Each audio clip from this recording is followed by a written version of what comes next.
Okay, guys, I'm back again. I might sound a little strained.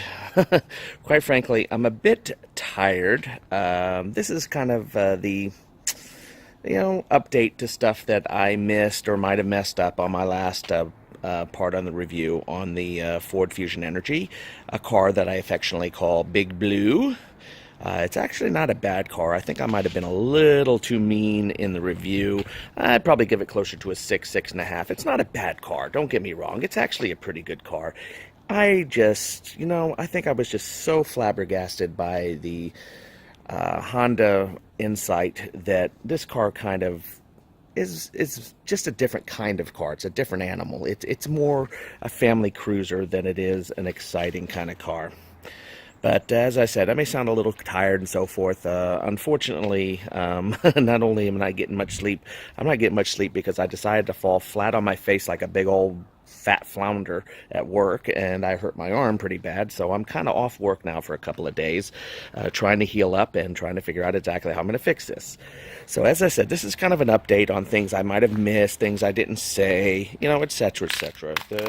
There's going to be probably a lot of pauses and stuff on this video, mostly because, quite frankly, it's hard to hold the camera because my arm hurts quite a bit. So the first thing I wanted to say is something about this car is, one thing about this car is a bit more peppy than my Insight. It's about 181 or 185 horsepower in this car. It's a 2-liter 4-cylinder versus a 1.5, I believe, in the Insight. So this car does tend to zip around just a bit more. It took a little getting used to, but the car has reasonable acceleration, so the car isn't like really slow or anything like that.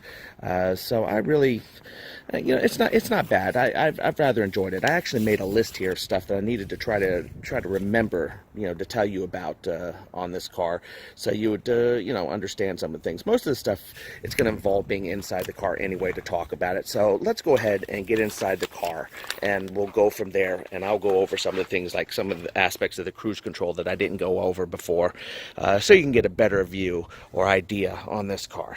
All right, so hang on tight. Okay, we're back in the car now, and so we're going to get back into a little bit more basics and so forth. Gas mileage is not really doing that well right now, but that's because I pretty much just recently filled it up, and I haven't been driving properly. And, as I said, I hurt myself, so I'm kind of off kilter on a lot of these things. We're going to go double, get a little closer and so forth. First thing I wanted to talk about again is the cruise control. A few things I did leave out about the cruise control that I think are pretty important to know about this car. I actually like the way the cruise control acts on this car.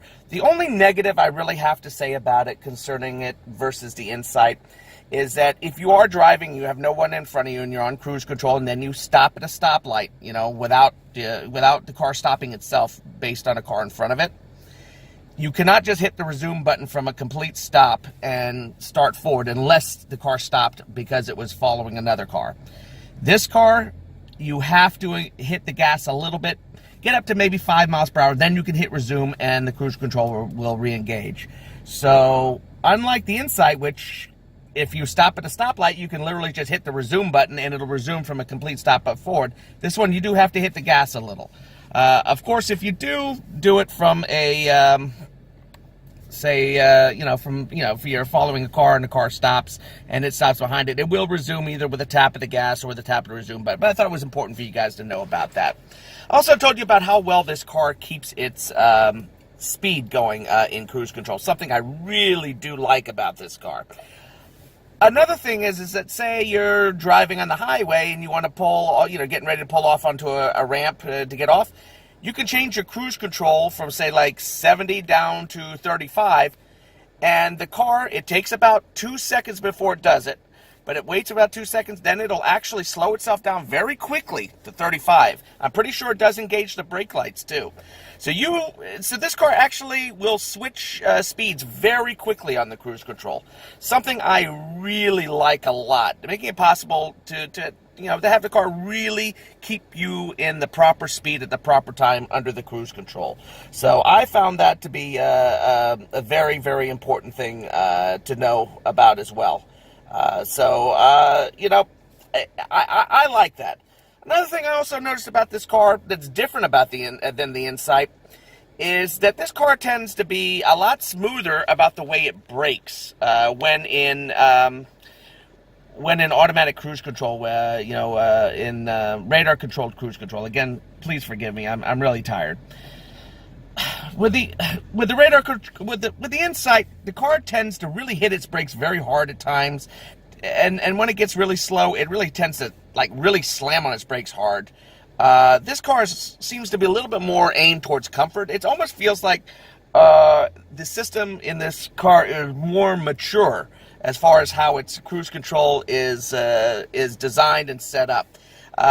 It's just a better braking experience in this car when the car slows itself down behind other cars under cruise control.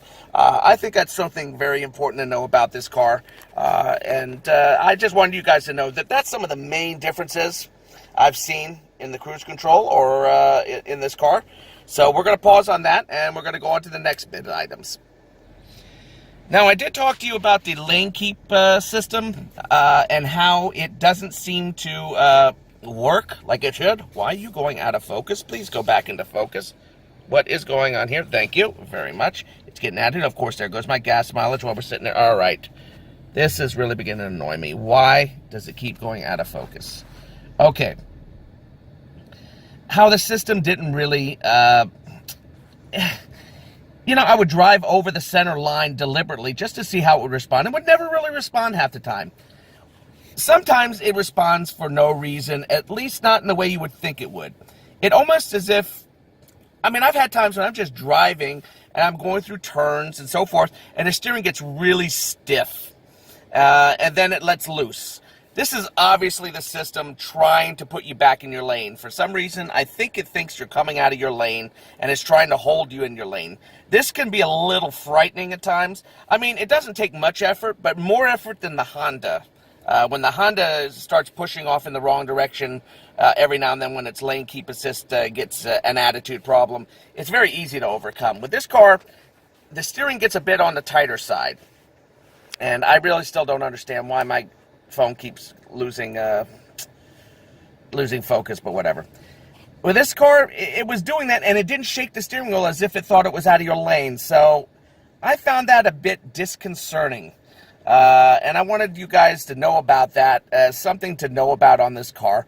Doesn't happen a lot, but it does happen occasionally. It seems to be very apparent when you're driving in like S-curves and so forth like that. But it is what it is. It isn't perfect. They still need to get the lane departure system fixed on this car. It does not work right. I don't care what they're saying. It is not working right. So again, we're going to pause and go to the next step. Now, there are a few settings that I've learned. Boy, this thing, I don't know what the hell is going on with this thing, but it will not focus. God damn it, focus already. Excuse my French. That wasn't a very nice thing to say. All right. What we're gonna do is I'm gonna move back over here, and we're gonna try to get into settings. I don't know if I'm gonna be able to find them easily. Well, the My Key I have learned is basically exactly what I thought. It's very good. You can set it up so the car will not, if you got like teens driving or so forth, the car will not get going unless they fasten their seatbelts. It won't let you raise the volume of the radio too high and so forth. So you can set up your keys to act differently for your teen drivers than other drivers, which is a nice little plus, I think, for all those parents out there. I am not a parent, so, well, I am a parent, but I am a parent of a Beagle. And the Beagle doesn't drive the car. It does, however, shed, and I'm sure you've seen all the hair on the darn car. No matter how much I clean it, there's always hair on the car. As you see here, there was one thing here called switch inhibit that I wasn't sure exactly what it is. It turns out switch inhibit's very interesting. When you remote control the car, what it is essentially when you lock the car, it inhibits the interior buttons from being able to use to unlock the car. So if people, get through your window, get around your window and try to unlock your car with, say a coat hanger or something by pressing the buttons, they won't be able to press those buttons to unlock the car. That way, they can't more easily get into it. It's just a little extra bit to make it a little easier for you, more safe and so forth. Mislock, also, there's something called mislock on here that I wasn't sure. It's also, the car will honk at you to let you know if, when you lock the car, a door is slightly ajar, or the trunk is open a little, or something like that. That way, so I guess mislocked. You didn't lock it, mislocked, and so forth. So that's essentially what that is. I had no idea what that was. Now I know. I guess it's good to leave that on. Good idea. Now also, when I was talking about something about when you open up the doors and the car is on, I'm going to do that like I was telling you how the light down there would turn red. You can't see it now because it's too bright. Now, with the Honda, I had lost my train of thought. And remember I said I had lost my train of thought. Well, with a Honda, if you do that, you close the door, it makes a lot of beeps. With this car, it honks the horn. Well, honking the horn's okay. The only problem with that is that if it's the middle of the night and you're getting your groceries out of your car and you close the door, the freaking car, let me get off this 2 times this way too. Big problem with that is that, you know, you're honking your horn, you're going to wake up your neighbors, or your neighbor's going to look out the window, what's going on, etc., etc. So, I'm not sure I like that, but I wish it would make a beep instead of that, but I can understand why they have it. At least it lets you know if you've left your car on. I mean, right now the engine's running because it's cold out, so I can understand. You know, it would be hard for you to, you know, make that mistake. But if you have it in electric mode, you know, it'd be easy to make that mistake, and so forth. So, I would prefer that it had a beeping noise or something rather than a honking. But, you know, whatever works for you. I mean, it's better than nothing. And you know, it's a good start and so forth. So I thought it was very important to know about that. But that was something, you know, at one point I lost my train of thought and I said I totally forgot what I was going to say. That's what I was going to say about the honking. Very annoying, but it is what it is. All right, we're going to go on to the next little point. Now you can see we're back on our main screen here. It's connected to my wireless network, and I'm going to shut off the car. One of the things that this car does, and I'm going to go off the close screen, is when you shut it off, it'll tell you how long it takes to charge it, which is nice, and so forth. But it takes a little while for all this to close. It gives you all the information, what's happened, your driving style, route, and, you know, how much gas mileage you get. But all this will stay on, and it kind of, you know, freaked me out for a while there. The radio will keep playing too. I mean, your main dash will start shutting off automatically on its own eventually. But this will stay on for a good 10 minutes. As you can see now, the dash is off, but this is still on. So if I was playing music, the music will keep playing, and it will keep playing until you open the door. Then everything shuts down, and everything's done. So if you get into this car, the first time I got in the car, it really threw me for a loop when it did that, because I thought the car was messed up. But, you know, no, it wasn't messed up. It was just that. Whoops! There's something else. Look at that. This does the same thing, let me pause this, as my Honda does. It starts playing the music even though I left it paused. It should be left in pause mode. What is the matter with you people? One other problem that this car's been doing has been throwing up a nag screen every now and then about the updates saying that you need to be connected to a wireless network. I don't know what's going on with this thing. I'm well within my wireless network. I've set it up. The codes are... Okay, there we go. Now we're back. Uh-oh, it's starting from the beginning. I'm going to have to put the videos back together. I was kind of hoping it would pause and remember where I was, but I guess since I went out of the screen. That was actually Leif O'Connell. That's the name of the guy at Roe Ford who helped me with this car, who helped me lease this car. He was a salesman, fantastic guy to work with. That's in Westbrook, Roe Ford. He was very good to work with, and I'm going to tell you something very important about this guy that really shows some integrity. I was signing up for 12,000 miles a year on this car. Very important I have that amount of mileage because I do a lot of driving, and I split it between this and the Honda. Well, when they wrote up the papers, they messed up and put 10,000 on there. I went through the papers and I missed it. Everybody missed it, but Leaf didn't. And heck, if he could have kept his mouth shut, you know, it would have been better for Ford. They would have gotten the same amount of money and all that kind of stuff from me and so forth. And, you know, but I would have been really screwed because I wouldn't have known and I would have put too many miles. And, you know, coming back 3 years later with 6,000 more miles on the car than you did on your lease would have been a disaster. He caught it. He had it taken care of and fixed it. That shows a lot of integrity. So I highly recommend him. He was very nice to work with. He didn't know a lot about this car. The car was very new, but he was very easy to talk with. And, when the time came to purchase, to sign up the lease, he stayed late during the night to set it up. Great guy. That's who I got on the phone. I wanted his permission to put his name on here. So I just wanted to let you know on that. I totally lost my train of thought of what I was talking about, but before, I think I was talking about, the wireless network connectivity. I'm well within the range. I set it up. It's got my password for the auto updates on this car. Almost every time I start it in the morning, it's always nagging me with a screen saying, in order to do auto updates, you need to be connected to a wireless network. Then I go and I choose my wireless network. It says I'm connected. It always does that. It nags and nags and nags. It's just part of the aspect of this thing that doesn't work right. It's not working right. It doesn't hold its connection. I know the connection's good. It's actually listed as fair, but I just updated my router to even better router. There's no business for that to be happening, so that really needs to be fixed, and I'm getting a little sick and tired of this car doing it. I'm going to shut off auto updates. From what I've heard, most people, the auto updates are a pain in the butt or don't work half the time, and I am done. I am done with that, but I want you guys to know about that. Hopefully, with software updates that you'll probably have to do via USB stick, they'll be able to fix that problem. But it's obnoxious and it needs to change. And I hope they fix that at some point. Let's get back into that section right there. Very good. All right, let's get back into 2 times. I like to get closer for the video. It's just easier to see the stuff that I'm looking at over here. I'm trying to go over all the things. The nag screen was one of the things. There is no auto lock when you walk away on this car. Many people consider it a security issue, that people can swipe information from your key fob and so forth so they can unlock your car. I don't care. I want the car to lock when I walk away. Supposedly, I think I heard that maybe after about 30 minutes it will lock itself. I really don't know. I can't comment on that. All I know is it doesn't auto lock when I walk away from it, and that's something I really wish the car had, and it really kind of bothered me that it doesn't have it. All right, I'm going to pause for a second. One other thing I also wanted to mention, I had shown you that this one also has one of those driver attention alerts. It is part of this main menu system over here. And it'll let you know. This car actually did it to me once. It told me that I needed to stop and get a rest. And you know what? It was 100% right. I did need rest.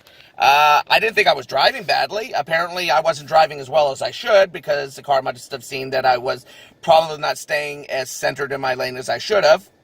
I wasn't so tired I couldn't make it home. I know when to stop and when not to stop. But it did work. And I found that very interesting, and I want to pass that on to you guys, that thing does work, and it does watch you, and, it may even save you at one point. You never can tell if you decide to pay attention. Now, one of the setting menus that I did not go over, I don't really know much about it, but I just glanced over it, was the charge settings. We're going to gauge the charge settings to give you an idea. You have things like go times, which is very good for having the car pre-start itself to warm up the car ahead of time for you. You set up a time, and it will set itself to go. Set up when to charge and value charges and so forth. So you can set up, to charge now, which I have it set all the time. And you can do value charge where you can set up times to engage the charger. You can have it plugged in and it won't charge until certain times. That's for obvious reasons that some people, have very high electricity rates. I have pretty low electricity rates here in Maine. Well, not low, but reasonable. Surprising for Maine, that's for sure. But it was nice to know that, you could set it to charge at off-peak hours. That way it doesn't suck up or raise your bills too much and so forth. It tells you how much battery I have and what kind of profiles. You can make the profiles for it and so forth. But I wanted to show you that because when I look back at the video, obviously I had missed that. I don't know how I managed that. Probably because I was way off kilter. Also, when I was doing the ambient light and so forth, showed you that there were other colors. I don't think I mentioned that if you go down, it's dimmer, medium, high for brightness and so forth. I didn't mention that, and I thought that was pretty cool. Very, very interesting way for this thing to work. I don't think there's any way to rearrange these buttons, something I don't like. But, it is what it is, and you just deal with it. All right, I'm back. Just a general look of this main area over here. I'm not too thrilled with it. I mean, it's functional and all that, but, you know, if you look at my Honda Insight and you can see how their how their setup is, you know, a lot of these buttons, it's nice to have all these buttons and so forth, but a lot of these buttons could be single buttons to do the same thing all at once. So you can press the same button multiple times to get what you want, as opposed to, I just think there are too many buttons here. I really do. I think, you know, they originally had some kind of sliding electronic stuff where it was all touch as opposed to actual physical buttons. So I give them an A+ for moving the buttons, because I don't like the touch crap. It just doesn't seem to respond as well.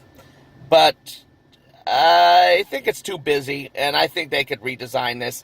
All you have to do is look at the way the Honda did it, and you can understand it just looks better that way. I think that's just about all I have to say about this car.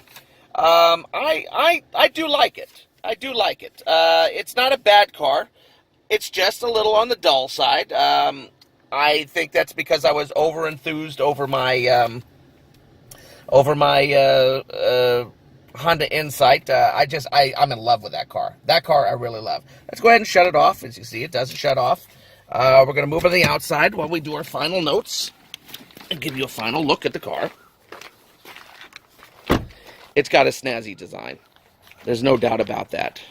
It's got a snazzy design. As you can see, the lights over there, those are lights. It's showing us about half of my power left in the car for charge. You can turn that on and off as a feature on the car.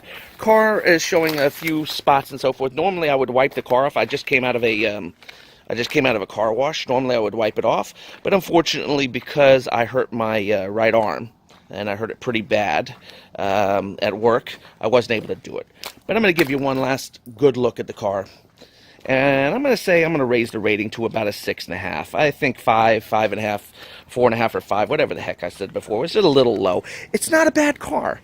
It's not that. I wish it were a little bit more exciting, a little bit more fun. But it does get pretty good gas mileage. It's got a great looking face. Great looking face. Good lights. Good cruise control capabilities. The lane departure does not work. It doesn't work. The cross traffic alert, excellent. The blind spot monitoring, excellent. The seat, pretty mediocre. Just not as comfortable as it should be. Seat heater, a little uneven. Seat cooling, I don't know. I haven't had a chance to try it. The trunk, ridiculous. I think we all been over that. But I knew what I was getting into when I got the car. So I think this is going to be my final words. Anybody has any opinions? I don't know if more people are going to see this Ford people are going to see this and put in opinions in there. By all means, correct anything you see. I'm more than happy to have it down there. Well, I'm going to say goodbye to you guys, and I hope you enjoyed this video. I know I was kind of meandering a bit, but I am overtired and in a bit of pain. So take care. Bye-bye.